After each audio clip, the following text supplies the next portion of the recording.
I'm Juan Murdoch from Idaho Falls, Idaho, and I'm the creator of Smart PJs. I came up with the idea for Smart PJs 2.5 years ago while I was working on a QR code project for my real estate business. I thought to myself, if I can create QR codes for my real estate signs that play information on houses, then I should be able to create scan codes for kids' pajamas that play bedtime stories, right?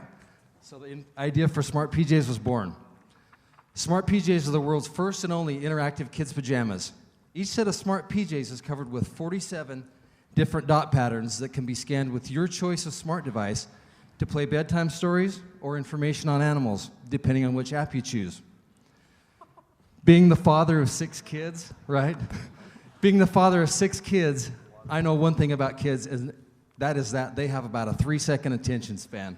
So I knew that we needed to create Smart PJs technology as something that worked quickly, flawlessly, and easily for any age group.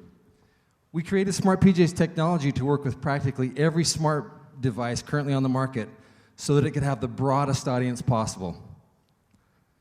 Inc.com recently declared that Smart PJs is one of the 9 wearable tech gadgets with staying power alongside Google Glass and the Pebble Watch. Tech Page One predicts that wearable tech sales will top $4 billion in 2014. With the world becoming more tech savvy and being so hungry for wearable tech, we can create our apps in any language, making it a worldwide product. You know, from the beginning of this project, I knew that I had to surround myself with talented people that had the ability to get this done. And so let me introduce you to our team. Bill Waite is a former president of Osmond Entertainment, and his experience includes marketing, merchandising, and intellectual rights management. David Baker has an extensive background in product and brand development, and he was recognized as by the Bar Association as California's Dealmaker of the Year. And he's the former commissioner of the Arena Football League. Donna Waite has expertise in service and retail business environments, and her career has been in the product, service, and education side of the beauty industry. Anthony Webb's our tech guy, and he is a true technology entrepreneur with a proven track record of technology development. His skills include advanced web development, mobile development, and app design. He's the owner and founder of CodePress, 7Blue, Xanthem, and Iamified. David Conklin's our patent attorney, and he specializes in development technologies and licensing of intellectual property rights. Chad Murdoch is an award-winning pioneer and a leader in direct response marketing. Some of his successful DR projects include Hooked on Phonics, Bowflex, Time Life, and Teach Your Baby to Read. Frank Vuno is our licensing person, and he's the former head of NFL Enterprises who helped develop the NFL's $2 billion merchandise business. You know, it's great to be able to stand up here and talk about your product and pitch it and talk about yourself, but you know, I think what's way more important is what other people say about you and your product. So here's what a few people are saying about Smart PJs. Volume.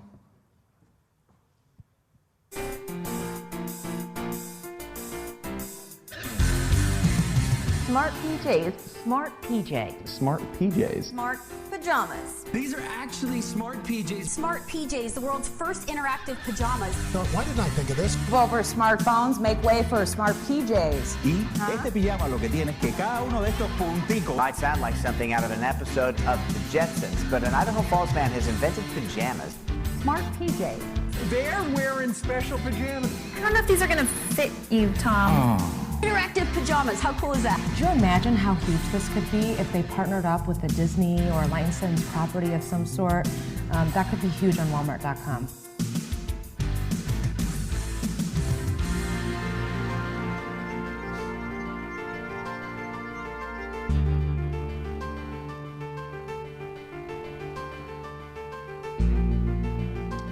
So I hope that you'll join me and a long list of others that are excited about Smart PJs, and you know, more importantly, the future of wearable tech. Thank you.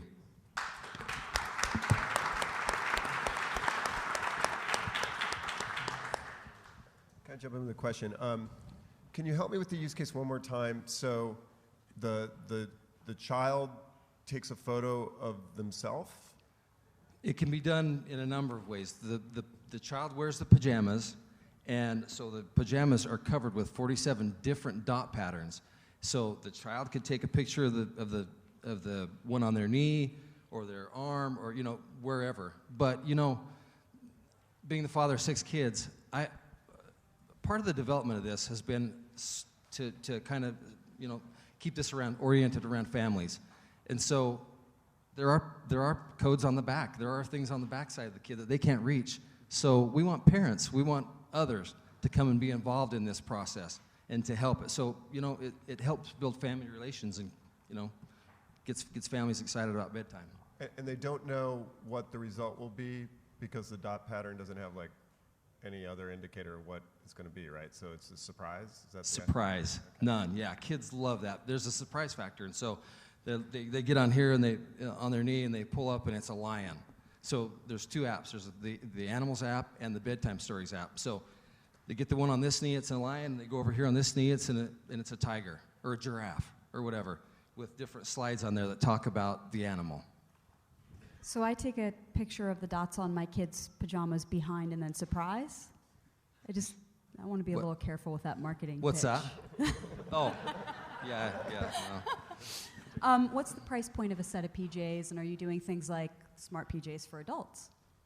Yeah, we're working on a lot of different things. Right now, we sell the pajamas on our website for $30, and the pajamas are $30, and the apps are all free. So. What's your revenue today? Okay, so I started selling smart PJs in December of last year. Since December, we sold 4,000 sets of pajamas. And so, the amazing thing about this, and one point I want to bring up is, out of 4,000 sets of pajamas that we've sold, we've taken 3 returns on our website.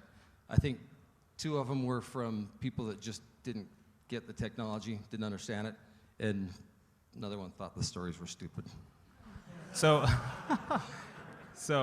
okay, cool. And how are you getting these customers? Is it all through the internet right now? All through the internet. You see that we've grown this organically. I haven't spent a dime on advertising or marketing this. This has all been organic. Since, the cool thing is, when I won Tech Cocktail in Boise in April, my website was getting about 15 hits a day. When I won the Tech Cocktail in Boise, it went up to Mashable on that, and my website went from 15 hits a day to 20,000. Sure. I think what I'd predict would happen here is that it's really cool, and other people that are in the pajama business will kind of take note, and they'll probably push the interactivity part a bit further to integrate it with stories or just have more interactivity there. So what's your plan around protecting these ideas? We've got a really good patent attorney, and so we've applied for a patent on the technology, which is access to binary files via a machine recognizable code. And so, we're working on getting the patent to that. So, that's the process. It's a really fun idea. Your team looks kind of big, and I changed the Van Halen on the video, but it's fun.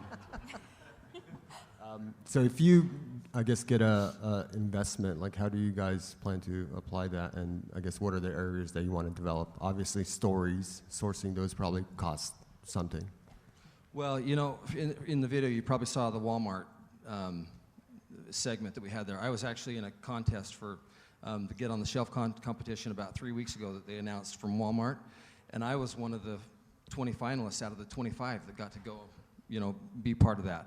And so I went to California and did that. But investors, we have people that we're working with this direct response marketing person right now, and he's got investors. He thinks that we could really get this out on direct response marketing and have investors come in to make it, get whatever we need. And how do you source the stories again? Is it right now the stories that we have are in the public domain? I, created the story. I didn't create the stories, but they're basically fairy tales and nursery rhymes for kids. And I had a artist come and do the artwork, and then we had a professional voice guy read the voices, and then the animals are just stuff you can get on the internet. So what I basically wanted to do was this is a proof of concept, and people love them. I haven't had people that have ordered them come up and say, I want a whole bunch of different more stuff. They're happy with what we're giving them, but it's really a proof of concept, because if we can create one app or 2 apps, we can create 1,000 apps. Marketing kids' clothing is tricky because you get hung up on, am I targeting kids or the parents? With something like this, have you considered like kind of story time? Like I want like a mom involved with this, something a little warmer, no offense. Like, have you considered a different plan there? As far as just how do you? We're out of time, but We're out of time. The strategy around marketing this to parents and kids is going to be a tricky one. So just would love to hear more about that. Yeah. Everyone give them a round of applause. Smart PJs. Pick a kid.